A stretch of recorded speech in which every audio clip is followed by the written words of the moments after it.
Welcome to our deep dive on Florence Nightingale. Oh, You might know her as the lady with the lamp, but get ready for some surprises. okay. We're going way beyond that iconic image today. Right. We've got excerpts from a biography here. Okay. Florence Nightingale, the lamp that lit the way to modern nursing. And it's packed with fascinating details. It's amazing how a single image can overshadow a person's entire life story. Yeah. This deep dive is all about uncovering the complexities of Nightingale's legacy and understanding her impact not just on nursing, but on the world. Okay, so let's rewind a bit. Okay. Florence Nightingale is born in Florence, Italy. Right. Kind of poetic, Right. right? Yeah. In 1820. Mm.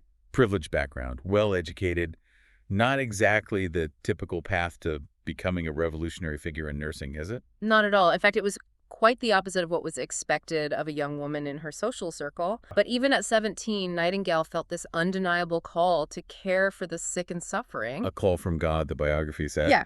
That must have thrown her family for a loop. I mean, can you imagine having that conversation with your parents in the 1800s? Right. Mom, Dad, I think I meant to be a nurse. What do you think their reaction was? Well, you can imagine the societal pressures at play. Yeah.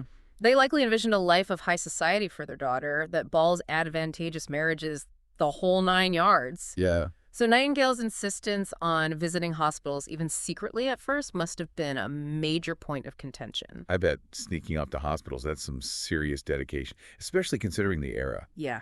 It really speaks to her determination to learn, even when society was telling her no. Mm-hmm. But eventually, she does convince her father to let her train in Germany. Wow. What a huge win. It's a testament to her strength of will. And keep in mind, this training wasn't just about bedside care. Nightingale was a brilliant mind drawn to understanding the systems and structures behind healthcare. So she wasn't just learning how to bandage wounds. She was diving into the nitty-gritty of hospital administration. And that sets the stage for what she does next, becoming the superintendent of a women's hospital in London. Right, and she doesn't just take the job, she excels at it. Yeah. She implements new practices, focuses on hygiene, and actually manages to lower the mortality rates at the hospital. Okay, so we've got a young woman who defies societal expectations, Right. sneaks off to hospitals, gets formal training, and then turns around and runs a successful hospital. Right.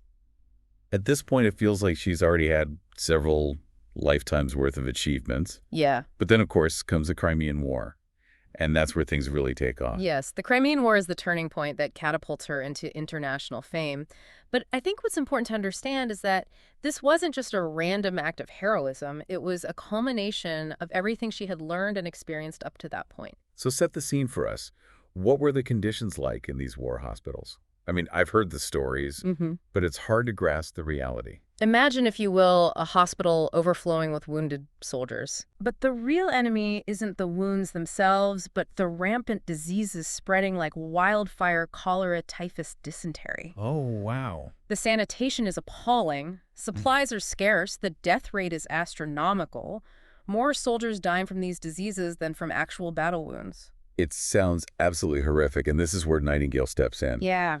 She volunteers to lead a team of nurses to Scutari in modern-day Istanbul, knowing full well the dangers she's facing. Right. It's a decision that speaks volumes about her character. Absolutely. She could have easily stayed in London, enjoying her success and relative comfort, but she chooses to go into a war zone driven by this unwavering belief in the power of proper care and sanitation. And when they arrive in Scutari, it's even worse than they imagined, right? The descriptions in the biography are chilling rats running rampant, overflowing latrines, a complete lack of basic supplies. Nightingale herself describes the hospital as a cesspool. It's a far cry from the orderly, efficient hospital she ran back in London. Yeah. But instead of being overwhelmed, Nightingale does what she does best. She takes action. Okay, so she rolls up her sleeves and gets to work. But what does that look like? I mean, where do you even begin in a situation like that? Well, she starts by focusing on the basics: cleaning organization, creating systems for everything from laundry to food distribution. Nightingale understood that chaos breeds disease, so her first priority is bringing order to the chaos. So it's not just about treating the sick, but about creating an environment where healing can actually happen. Exactly. That's fascinating. But she didn't stop there, right? I mean, we've talked about her being a data whiz. How did that play into all of this? That's where it gets really interesting. Okay. Nightingale meticulously collected data on everything: mortality rates, causes of death, the impact of different treatments. Fine. And this wasn't just anecdotal observation. She was crunching numbers, creating charts and graphs, basically inventing new ways to visualize the data she was collecting. Hold on, we're talking the 1850s here, right? No computers, no spreadsheets. Right. How was she doing all of this? With pen and paper and an incredibly sharp mind, one of her most famous creations is the coxcomb diagram. Imagine, if you will, a circular chart divided into wedges, like slices of a pie. Each wedge represents a different cause of death, and the size of the wedge corresponds to the number of deaths from that cause. Okay, so it's like a visual representation of the data, making it easier to understand the big picture. But what made it so revolutionary? The genius of the coxcomb diagram is that it clearly showed the impact of preventable diseases. The wedges representing deaths from infectious diseases like typhus and cholera dwarfed the wedges representing deaths from wounds. It was a stark visual argument for the importance of sanitation and hygiene. Wow, so she's not just collecting data. She's using it to make a point to advocate for change. It's like the infographic before infographics were even a thing. Did people actually listen to her? I mean, this is still a very male-dominated world. They did, and that's a testament to both her data and her persuasive skills. Yeah? Nightingale presented her findings to government officials, used her connections to influence policy, and published reports that were widely read and debated. Her data-driven arguments were impossible to ignore. And this leads to real tangible changes, right? Not just in the Crimean War hospitals, but beyond. Exactly. Nightingale's work in Scutari became a model for hospital reform throughout Britain, and beyond her emphasis on sanitation, her meticulous record-keeping, her use of data to drive decision-making these became cornerstones of modern healthcare. So we've got this incredible story, a woman who defied expectations, went into a war zone, saved countless lives, and then revolutionized healthcare with data. But there's more, isn't there? She doesn't just rest on her laurels after the Crimean War. Not at all. In fact, you could argue that her most impactful work was yet to come. The Crimean War was a turning point, but it was just the beginning of her lifelong crusade to improve healthcare. In fact, you could say her greatest challenges were yet to come. That's right, and those challenges weren't on a distant battlefield, but within her own body. In her 30s, Nightingale became chronically ill bedridden for much of her later life. It's a detail that's often glossed over in the history books. But I think it's crucial to understand the impact this had on her life and work. Do we know what exactly she was suffering from?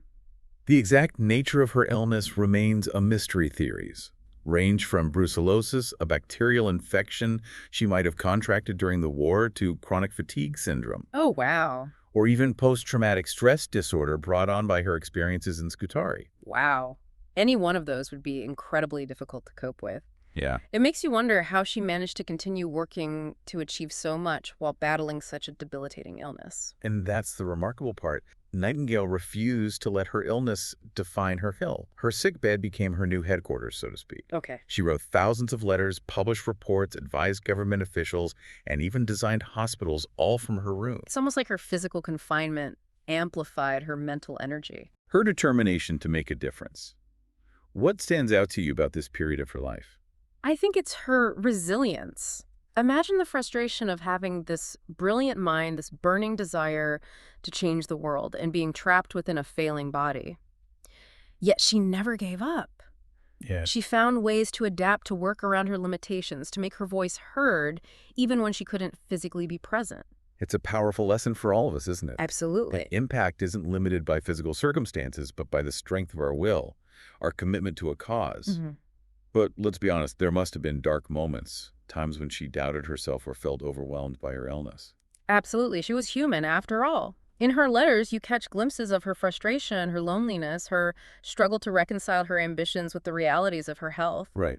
But even in those moments of vulnerability, you sense this unwavering determination to keep fighting, to keep pushing for the changes she believed in. It's both inspiring and heartbreaking, isn't it?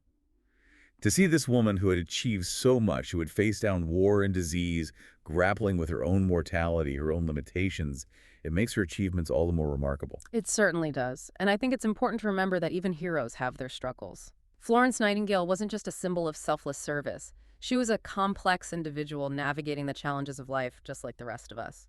So as we wrap up this deep dive, what's the one thing you hope our listener takes away from Florence Nightingale's story? I think it's the understanding that impact can take many forms. Yes, Nightingale was a leader, a reformer, a data pioneer, But she was also someone who found a way to make a difference even when confined to her own home. It's a powerful reminder that each of us has the potential to contribute to change the world, regardless of our circumstances. That's a beautiful thought. It's like the lamp she carried wasn't just about physical light, but about the light of hope, perseverance, and the unwavering belief in the power of human kindness. Precisely.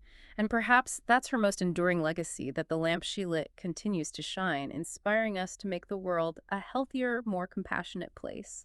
What an inspiring thought to end on. Thank you for joining us on this journey of discovery into the extraordinary life of Florence Nightingale. We hope it sparked a newfound appreciation for her legacy and a desire to learn even more. It's been a pleasure diving deep with you. And to all our listeners, until next time, keep those lamps burning.